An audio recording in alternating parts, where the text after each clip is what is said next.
MP में सबसे बड़ा समाचार है भोजशाला से। माननीय हाईकोर्ट का निर्णय आया है। जो कमाल मस्जिद बताई गई थी महाराज सरस्वती के, जिस मंदिर को राजा भोज ने बनाया, जो मंदिर था जिसमें माँ सरस्वती के चित्र अंकित हैं, हमारी सनातन सभ्यता की चीजें लिखी थी, उसको जबरदस्ती मस्जिद में कब्जा करके कन्वर्ट किया गया। फिर हुआ जी, फिर ये न्यायालय में गया। न्यायालय ने कहा ठीक है जी, आप फ्राइडे को नमाज पढ़ी, आप इस दिन पूजा करिए। एक दिन अलोकेट किए गए और ये तब से चीजें चल रही थी। आज माननीय कोर्ट का निर्णय आया है, तथ्यों के आधार पे, एविडेंस के आधार पे ये माँ सरस्वती का मंदिर है और इस माँ सरस्वती के मंदिर को एज माँ सरस्वती का मंदिर रेस्टोर किया जाएगा। जबकि माँ सरस्वती का वो आइडल जो है अभी ब्रिटिश के एक म्यूजियम में पड़ा, कोई यहाँ से तस्करी करके ले गया था। खैर वो तो वापस कर देंगे, वो नहीं तो नया हम आइडल, भव्य आइडल बना लेंगे जैसे हमने अयोध्या जी में बनवाया था। तो ये माँ सरस्वती का जो मंदिर है भोजशाला वापस कर दिया गया है। और इसमें एक बहुत बड़ा पेच है। पेच ये है कि प्लेसेस ऑफ वर्शिप एक्ट का क्या होगा। मैंने आपको बताया था, ये लोग हमेशा आताताई सामने आते थे, कहते जी प्लेस ऑफ वर्शिप एक्ट है, आप कुछ नहीं कर सकते, जो जो जब जहां था वहां था। पर आप जानते हैं प्लेसेस ऑफ वर्शिप एक्ट में एक पेच है।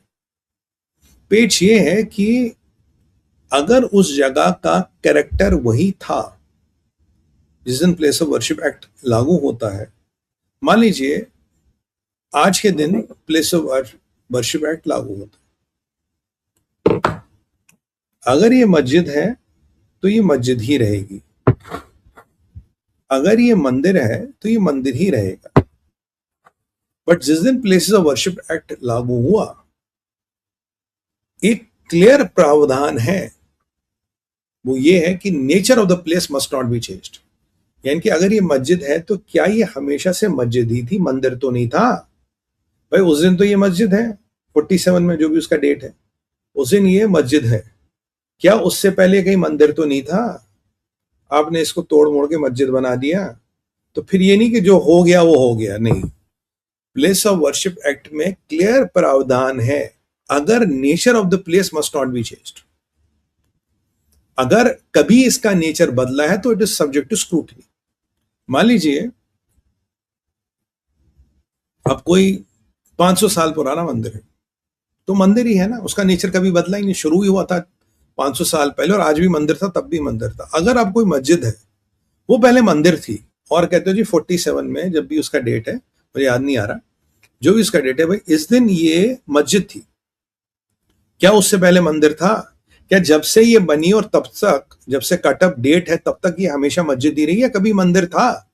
अगर ये कभी मंदिर था और आपने मस्जिद बना दिया तो प्लेस ऑफ वर्शिप एक्ट नहीं लगेगा। ये मैं कहीं प्रोग्रामों में, कहीं टीवी डिबेटों में चिल्ला चिल्ला के बता चुका हूं। आज माननीय कोर्ट के डिसीजन के बाद ये चीज बिल्कुल साबित हो जाती है। देखिए, कोर्ट ने, जो हाईकोर्ट है, माननीय हाईकोर्ट, उसने तथ्यों के आधार पर, प्लेस ऑफ वर्शिप एक्ट नहीं, उसे तथ्यों की, भाई मां सरस्वती की है, अपने धार्मिक जो उपदेश इत्यादि लिखे हैं वो लिखे हैं, उसके आधार पे उन्होंने ये चीज दी। तो एक बहुत बड़ा दरवाजा खुल गया है। हाँ, अगर कोई मस्जिद है, अब उसको तो मंदिर नहीं बना सकते, या कोई मंदिर है उसको मस्जिद नहीं बना सकते, बशर्ते शुरू से ही वो मंदिर है और बशर्ते शुरू से ही वो मस्जिद रही हो। तो ये जो फिग लीफ यूज किया जाता था प्लेस ऑफ वर्शिप एक्ट के नाम में, नहीं, बात नहीं होगी, बात होगी। अब माननीय कोर्ट का ये राम जन्मभूमि वॉज नॉट एक्सेप्शन। माननीय कोर्ट का इवन अगर आप श्रृंगार गौरी वाला भी केस देखिए, आप ये जो हमारा केस है यहाँ का काशी विश्वनाथ का, ज्ञानवापी का, भाई मस्जिद तो ज्ञानवापी वैसे नहीं होती, तो अगर आप ज्ञानवापी मस्जिद का भी केस देखे तो वहां भी तो माननीय कोर्ट ने कहा ना, आप एक्सक्यूवेशन करिए, आप देखिए क्या है क्या नहीं है। यहां भी आर्कियोलॉजिकल सर्वे की मदद ली गई, उनसे राय ली गई, भाई वीडियोग्राफी कीजिए, फोटोग्राफी कीजिए, आपको दिख जाएगा मंदिर है। अब ये जो आतताई थे, ये जो इन्वेडर्स थे, ये क्या करते हैं, मंदिरों को तोड़ते नहीं थे, उसी पे मस्जिद कन्वर्ट करते थे, ताकि एक इस्लाम का, एक मुसलमानों का वर्चस्व देखा रहे। और माँ सरस्वती तो मैं आपको क्या बताऊं, जहां सरस्वती नहीं है वहां लक्ष्मी टिक नहीं सकती। अगर आपके पास सरस्वती नहीं, लक्ष्मी माता आएगी जाएगी, लक्ष्मी टिकेगी नहीं, ये गारंटी लिखवा लो मुझसे। जहां सरस्वती का अपमान है वहां किसी का सम्मान नहीं। और ये सरस्वती मंदिर था, और आज माननीय कोर्ट का बहुत बहुत धन्यवाद, हम सनातनियों को हमारा मंदिर वापस दिया गया है, और ये सारे मंदिर, ये सारे जगहें जिनका नेचर बदला गया, प्लेस ऑफ वर्शिप एक्ट कोई मतलब नहीं, करीब 4-1 हजार जगहें ऐसी बताई जाती है जिनका आकार और वकार बदला गया है राजनीतिक कारणों के कारण। तो उन सब जगहों पे अब कार्रवाई होगी। अब एक प्रेसिडेंस भी आ गया राम मंदिर का, कहते नहीं जी वो तो टाइटल पे डिसाइड हुआ था कि बेसिकली जमीन किसकी, अब नहीं, प्लेस ऑफ वर्शिप नहीं। श्रृंगार गौरी में भी एक थोड़ी बहुत एम्बिग्यूटी थी, डिसीजन नहीं आया अभी, पर जो ये वाला एक्ट है यहां तो अब डिसीजन आ गया, एमपी में डिसीजन आ चुका है, गौशाला में अब डिसीजन आ चुका। अब इसमें कोई इफ्स एंड बट्स वाली बात नहीं है। तो क्या अब वो 4,000 मंदिर जो फंसे पड़े उनको हम लिबरेट कराएंगे?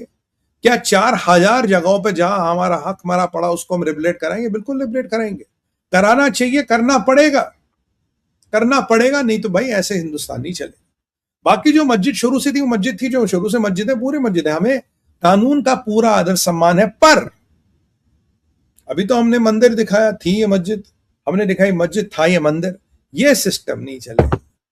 ये जो दोहरे मापदंड है ना, जो आतताइयों को लगा जो कर दिया, हुआ तो हुआ, हुआ तो हुआ वाला सिस्टम नहीं चलेगा। हुआ तो हुआ वाला सिस्टम अब माननीय नहीं है।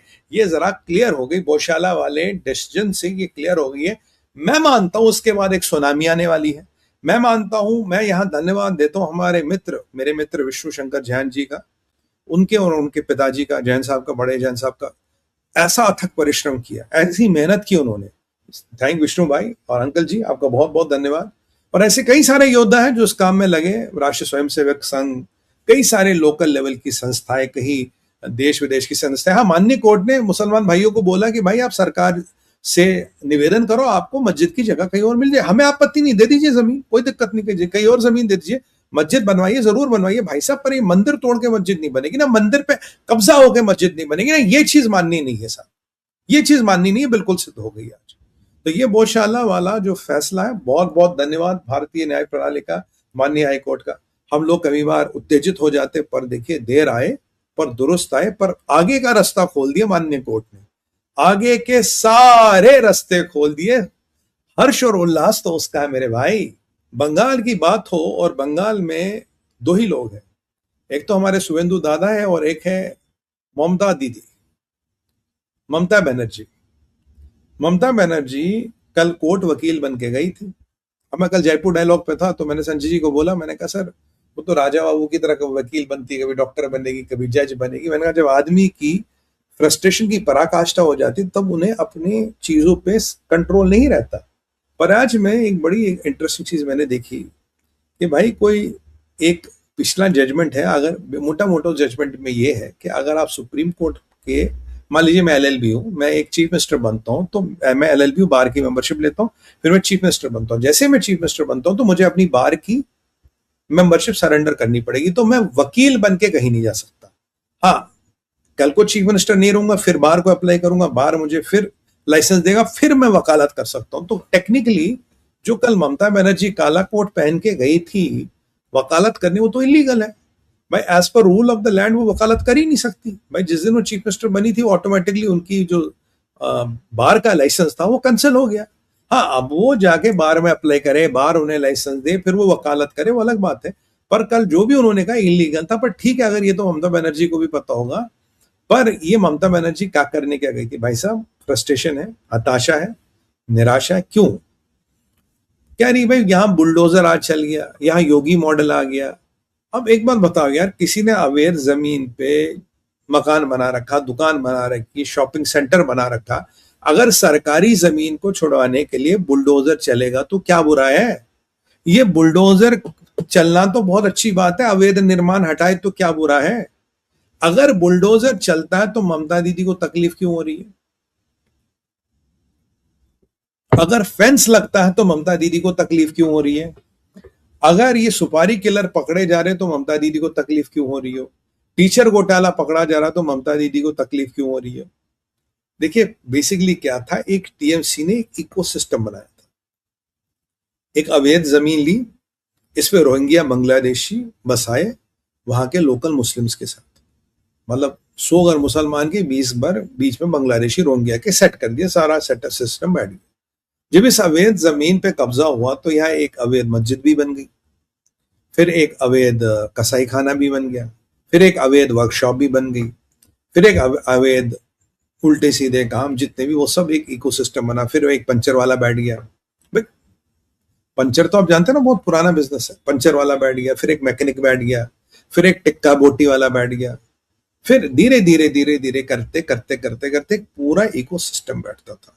फिर इस इकोसिस्टम में से क्या होता था कि टीएमसी का पूरा संरक्षण है, तो वोट किसको दोगे? टीएमसी को दोगे, संरक्षण उनका है। जमीन किसने दिलाई? टीएमसी ने दिलाई। आधार कार्ड किसने दिलाया? टीएमसी ने दिलाया। वोटर कार्ड कौन दिलाएगा? ममता दीदी दिलाएगी। ठीक है, तो ये बेसिकली क्या होता था, आप देखिए असेंबली की जो कॉन्स्टिट्यूंसी है 5,000 3,000 8,000 वोटों में इधर उधर जाती है।